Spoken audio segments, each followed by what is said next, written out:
करवा चौथ का व्रत सभी सुहागनों के लिए परम सौभाग्य देने व उनकी पति को पूर्ण तंदुरुस्ती व दीर्घायु के साथ परस्पर प्रेम व पति पत्नी के रिश्ते में सद्भाव, समर्पण व सम्मान देने वाला पावन व मंगलकारी व्रत है। इस व्रत के देवता श्री गणेश जी, चौथ तिथि, चंद्रदेव व करवा चौथ मैया हैं। माता पार्वती ही करवा चौथ मैया हैं। करवा चौथ के व्रत की मंगलकारी व पावन कथा इस प्रकार है। प्राचीन समय की बात है, एक साहूकार के 7 पुत्र और एक इकलौती पुत्री वीरावती थी। वो अपने माता पिता और सभी भाइयों की चहेती थी। सभी भाई और उसकी भाभियां भी उसे बहुत ही लाड़, दुलार व स्नेह करती थी।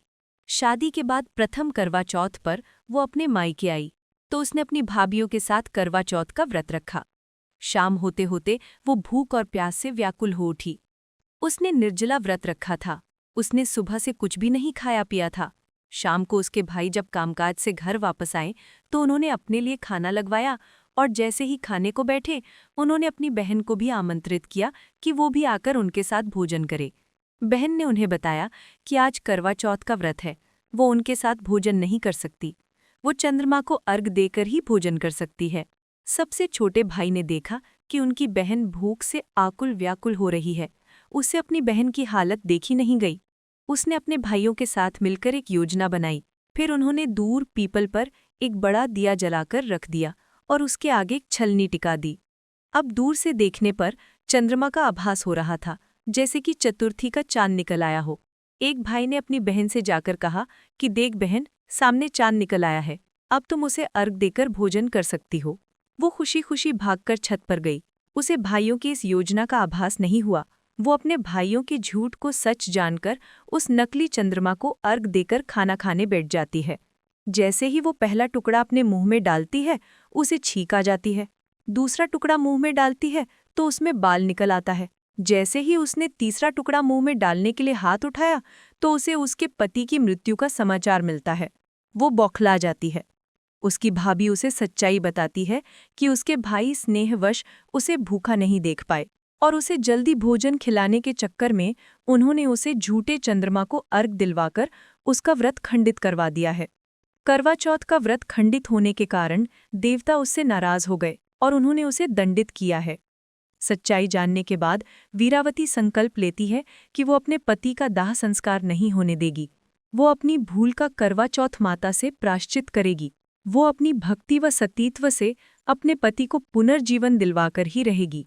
वो पूरे साल प्रत्येक चौथ के श्रद्धापूर्वक व्रत करती है। वो श्री गणेश जी, चौथ तिथि व करवा चौथ माता से अपने पति को पुनर्जीवित करने की प्रार्थना करती है। वो अपने पति के शव के पास बैठी रहती है और उसकी देखभाल करती है। उसके पति को कांटे वाली बीमारी हो गई थी। वो पूरे बरस उसके कांटे निकालती रहती है। अब जब मात्र आंखों पर कांटे रह गए तो करवा चौथ का व्रत आ गया। वो पूर्ण श्रद्धा व भक्ति भाव से व्रत रखती है। करवा चौथ माता व श्री गणेश से प्रार्थना करती है कि मेरी गलती को क्षमा करके मेरा व्रत सफल करें। वे उसके पति को पुनर्जीवन व दीर्घायु प्रदान करें। तो उसके अंतरकरण से आवाज आई कि उसकी भाभियों के आशीर्वाद से ही उसकी मनोकामना पूर्ण होगी। अब जब उसकी भाभियां वीरावती से आशीर्वाद लेने आती हैं तो वो प्रत्येक भाभी से यम सुई ले लो, पिए सुई दे दो, मुझे भी अपने जैसी सुहागन कर दो। वो अपने प्रत्येक भाभी से यही आग्रह करती है और हर बार उसकी भाभियां उसे यही कहती हैं कि वो अगली भाभी से ये आग्रह करे, वही उसके पति को पुनर्जीवित कर सकती है।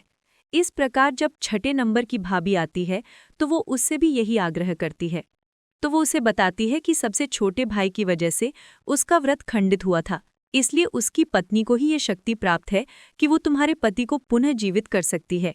इसलिए जब वो आए तो उसे आग्रह करना, जब तक वो तुम्हारे पति को जिंदा न कर दे उसे जाने मत देना। ऐसा कहकर छठी भाभी चली जाती है। सबसे अंत में उसकी सबसे छोटी भाभी आती है तो वो उसे आग्रह करती है कि वो उसके पति को जीवन दान दे, लेकिन वो टालमटोल करती है कि वो कैसे उसके पति को दोबारा जीवित कर सकती है। वीरावती कहती है कि भाभी आप ऐसा कर सकती हो, आप में वो शक्ति है, तुम्हारे आशीर्वाद से मैं सुहागन बन सकती हूँ। आप मुझे निराश ना करें, मैं आपको ऐसे नहीं जाने दूंगी, आज आपको यूं ही नहीं जाने दूंगी।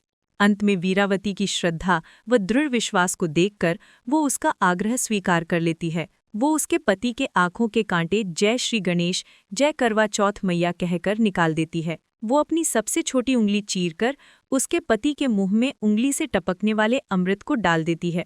उसका पति जय श्री गणेश, जय माता दी बोलकर उठ बैठता है।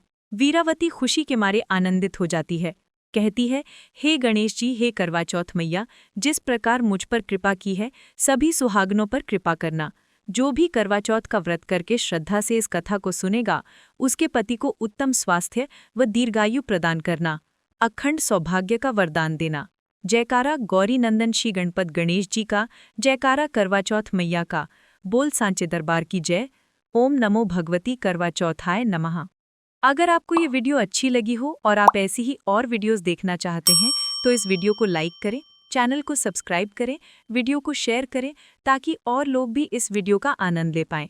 और हाँ, कमेंट सेक्शन में जय माता दी लिखना ना भूलें। जय माता दी।